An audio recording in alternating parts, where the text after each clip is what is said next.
It's impossible to know which teams are going to wind up, when we get to that point in the process, needing them. That's why the order, to me, is the more interesting piece of this as far as what order you place them in. And so, Mike Tannenbaum, I want to bring you into the conversation with Todd here, because I know you're very high on Mac Jones, maybe higher than some of the other quarterbacks we're talking about.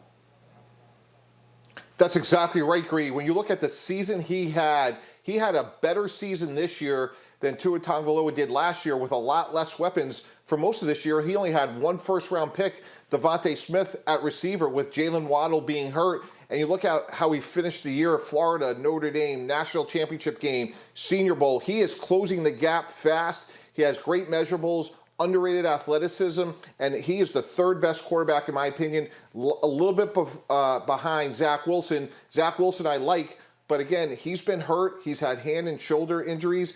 And when you've been hurt in college, recent history shows you're going to get hurt in the pros, like Carson Wentz and like Tua Tagovailoa. So to me, Mac Jones is closing fast. I think his absolute floor is 8 at Carolina. Todd, we were there together in Mobile. You could see how much Coach Rule liked Mac Jones, and I think that's his floor. Go ahead, Todd.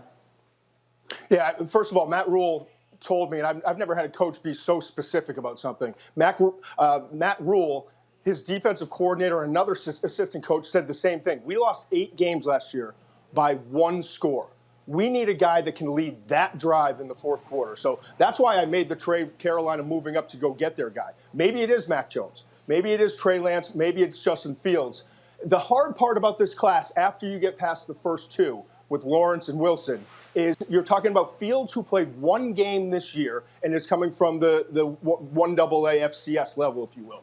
Then you talk about Justin Fields, and he's at Ohio State and didn't play well in the biggest games this past year. And then you're looking at Mac Jones, who had 3 offensive linemen who are going to be drafted relatively high, a running back who's going to likely be a first-round pick in Najee Harris. And yes, I know Jalen Waddle was out, but John Mechie stepped in and was a tremendous talent for Alabama, across from the best wide receiver, maybe the best season we've seen from a wide receiver in Devontae Smith in the history of college football. So he had everything going for him, with a great offensive coordinator in Steve Sarkisian. So there's a lot to work through. The thing I'll say is that Fields and Lance have more mobility and create and can extend plays more than Mac Jones can. But Mac Jones is great inside the pocket and so accurate throwing the football down the field. And then quickly, RC, I like the point that you made earlier about how Zach Wilson being at number 2, part of that is out of fear on the part of the people making these decisions. I love that thought.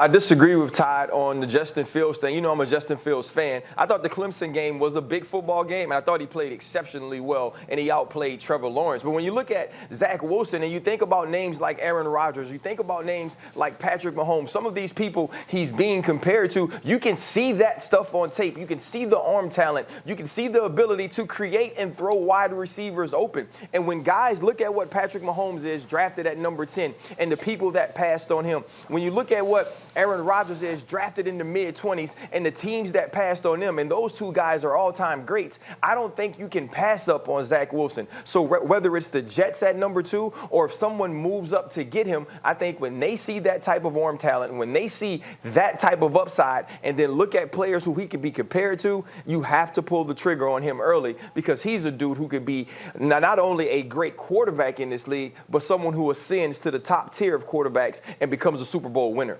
Quick thought on that, McShay. I like that thought. The teams passed on those 2 guys, and now they regret it.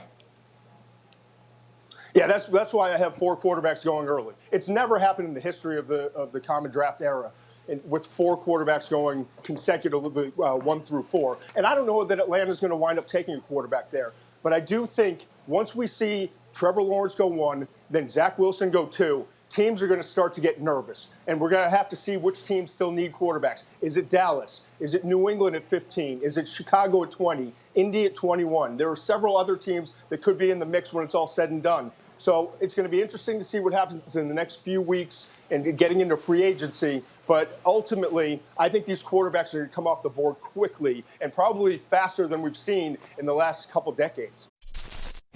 Thank you for watching ESPN on YouTube. For live streaming sports and premium content, subscribe to ESPN+.